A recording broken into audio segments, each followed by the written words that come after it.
Hi எல்லோருக்கும் வணக்கம். Bigg Boss season 8 Tamil. So இந்த வீடியோவில் நம்ம செகண்ட் பார்ட் வந்து பார்த்தீங்கன்னா அந்த டாஸ்கில் வந்து ஆரம்பிச்சிருச்சு.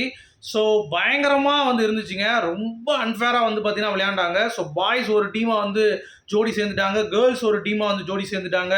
ஸோ முத்து, அப்புறம் வந்து ராணவ், அருண், தீபக், இந்த மாதிரி எல்லாருமே வந்து ரொம்ப ஸ்ட்ராங்கான பிளேயர்ஸ் வந்து பார்த்தீங்கன்னா ஒரு டீமு.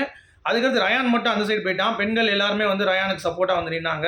ஸோ இவங்களுடைய குறிக்கோள் என்ன அப்படின்னு சொல்லி பார்த்தீங்கன்னா, ரயானை வந்து அவுட் ஆகணும் அப்படின்றதுக்காக உள்ளே இறங்கினாங்க. ஸோ இறங்கி வேற லெவலில் செதுக்கிட்டாங்க அப்படிங்கிறது தான். ஸோ இறங்கி ஒவ்வொரு விஷயமும் வந்து அப்படி போகும்போது நல்லா டஃப் கொடுத்தாங்க. ஸோ சுற்றியில் யாரோ வந்து எடுக்கும்போது தட்டி கீழே வந்துருச்சு. அதை வந்து எடுத்து மஞ்சரி, பவித்ரா எப்பயும் வந்து இது அடகாப்பாங்க தெரியுமா உட்காந்துக்கிட்டு அந்த இந்த இந்த டாஸ்கில் முயலை வந்து பார்த்தீங்கன்னா பிடிச்சி உள்ளே உட்கார வச்சு நல்லா அமுக்கிட்டு இருந்தாங்கல்ல, அந்த மாதிரியே வந்து பயங்கரமாக அடகாத்தாங்க. பட் இருந்தாலும் அடித்து நகர்த்திட்டாங்க பாய்ஸ். ஒரு பக்கம் ராணுவ ஒரு பவர், இன்னொரு பக்கம் விசால் ராயனை போட்டு இது பண்ணி பிடிச்சி, அப்புறம் ஒரு பக்கம் தீபக்கு, அருண் ஒரு பக்கம் பிடிச்சிட்டு எல்லாரும் வந்து விட முடியல. கடைசி வந்து பார்த்தீங்கன்னா தடுமாறி மஞ்சரி கிட்ட இருந்து முத்து பிடுங்கி, விசால் மொதல் பிடுங்கினா இந்த சுத்தியில் விசால் பிடிங்கிட்டு அதுக்கடுத்து ஓடி வரும்போது முத்து வந்து ரயானுடைய ஃபோட்டோ வச்சிருந்தனால போய் டங்குன்னு வந்து அடிச்சிட்டா. ராணுவ கிட்ட அந்த பில் இருக்குது. ஒவ்வொன்றும் தனித்தனியாக பிரிச்சுட்டாங்க.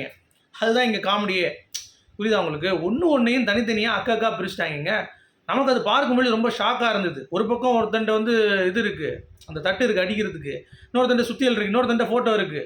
ஸோ இந்த மாதிரி எல்லாமே வந்து பார்த்தீங்க அப்படின்னா வேற லெவலில் நமக்கான ஒரு பாயிண்ட் ஆஃப் வியூவில் இருக்குது. ஸோ இது வந்து ரொம்ப அரகண்ட்டாக தான் விளையாடுறாங்க. சரிங்களா? ஸோ பயங்கர அரகண்ட்டாக ஒரு ப்ராப்பராக இல்லாமல் எல்லாமே வந்து பார்த்தீங்கன்னா அடித்து நகர்த்துற மாதிரி ஒரு ஒரு என்ன சொல்கிறது, ஒரு ப்ராப்பராகவே இல்லை. ரொம்ப டிஸ்டர்ப்டாக இருக்குது பார்க்கும் பொழுது. ஏன்னா ஒரு சைடு சுற்றியில் போகிறப்ப சுற்றிலுக்கு 2 பேர் ஓடுறான், ஒரு சைடு இந்த சைடு ஃபோட்டோ வர்றது, ஃபோட்டோ 3 பேர் ஓடுறான். கூண்டை ஒருத்தன் எடுத்துகிட்டு போயிடுறான், கூண்டை எடுத்துகிட்டு போய் பாதுகாப்பு வச்சுக்கிறேன் அந்த இது இருக்கிற இடத்துல, அந்த டிங்கி அடிக்கிற இடத்துல.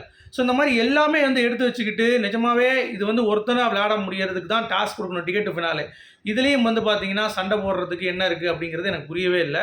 ஏன்னா டிக்கெட்டு ஃபினாலுக்கே அப்படிங்கிறது அவனோடைய இண்டிவிஜுவல் டாஸ்க்காக ஆடுறதுக்கு கொடுக்க வேண்டிய ஒரு தருணம், ஒரு பயணம்.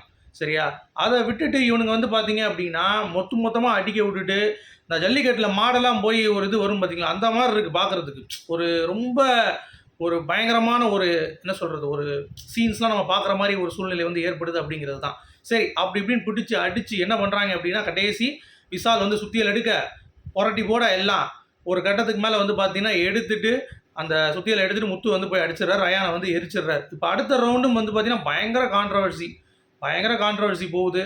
ஸோ எல்லாரும் ஒன்று ஒன்று எடுத்து வச்சுக்கிறாங்க. ஸோ யார் அவுட் அப்படிங்கிறது பயங்கர வேகத்தோடு வந்து போயிட்டு இருக்கு அப்படிங்கிறது பார்க்க முடியுது. ஸோ செகண்ட் ரவுண்டும் வந்து பார்த்தீங்கன்னா ரொம்ப பயங்கரமாக வேகத்தோடு போகுது. ஸோ அதுலேயும் வந்து பயங்கரமான ஒரு சண்டை மஞ்சரிக்கும் ராணுவுக்கும். ஏன்னா ராணுவ உள்ளே போய் கையை விட்டுட்டு வலிக்குது, அவங்க கை வந்து வலிக்குது போல், விட்றான்னொடனே அவன் ரைட் கை மாட்டிக்கிச்சு.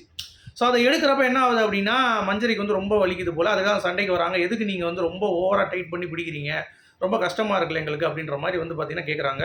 உடனே வந்து ஜாக்லின் கொஞ்சம் பொங்கி எழுறாங்க. அந்த மாதிரி எதுக்கு நீ வந்து இது ராணுவனா எனக்கு கொஞ்சம் பயமாக இருக்குது, அடிச்சிட்டோன்னா ஏன்னா ஏற்கனவே கை வலிக்குது அவனுக்கு, நாங்கள் எங்கேயாவது தப்பான நேரத்தில் அடிச்சிட்டோம்னா அவனுக்கு வந்து பிரச்சனை ஆயிரும், அதனால் அவன் வர வேணாம் சொல்லு அப்படின்ற மாதிரி சொல்கிறான். உடனே முத்து டக்குன்னு ஆட்டத்தை நிப்பாட்டார். மஞ்சரி கை நசுங்கினோடனே, ஏன்னா மஞ்சரியோட ஃபோட்டோ தான் எடுத்துகிட்டு ஓடினாங்க அப்படிங்கிறது பார்க்க முடிஞ்சிச்சு.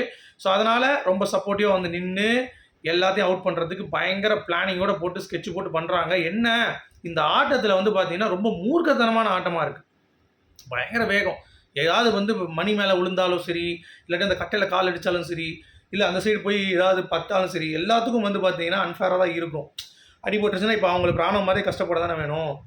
அதனால தான் எனக்கு ரொம்ப யோசனையாக இருக்குது. ஏன் இந்த டாஸ்க்கை இண்டிவிஜுவலாக கொடுக்காம இந்த மாதிரி பிக் பாஸ் வந்து பண்ணுறாங்க அப்படிங்கிறது தெரியல.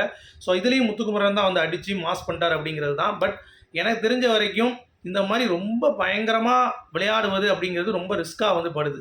சரிங்களா? அதுக்கடுத்து அவங்க 2 பேரும் சண்டை போட்டு அப்புறம் ராணுவ வந்து சரி இனிமேல் யாருனாலும் வாங்க, பட் ரைட் கையில் எனக்கு பிடிங்க, லெஃப்ட் வந்து பார்த்தீங்கன்னா கொஞ்சம் பிடிக்காதீங்க அப்படின்ற மாதிரி அவரும் சொல்லிட்டாரு. சரி ஓகேன்னு சொல்லி பேசிக்கிட்டாங்க. அவ்வளோதான், பிக் பாஸ் வந்து அறிவிக்க சொல்லிட்டார். ஸோ மஞ்சரி அவுட்டு, ராயன் அவுட்டு, மஞ்சரி அவுட்டு, 2 பேர் வந்து அவுட் அப்படிங்கிறது தான். ஸோ அடுத்த அப்டேட் நம்ம கண்டிப்பாக சொல்லலாம். உங்களுடைய கருத்துக்கு சொல்லுங்கள். மீண்டும் சந்திப்போம்.